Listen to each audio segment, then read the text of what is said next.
Today we're going to show you how to change a taillight bulb on a Silverado.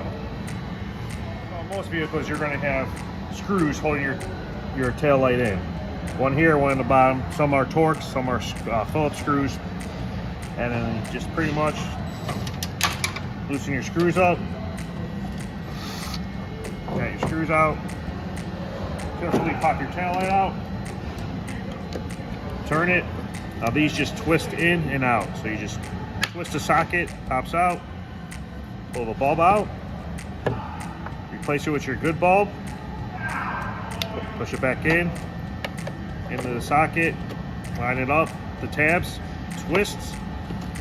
And that's pretty much the basics of any taillight assembly.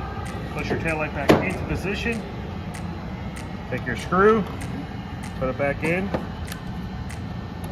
tighten it down, snug. That's how you change your taillight bulb.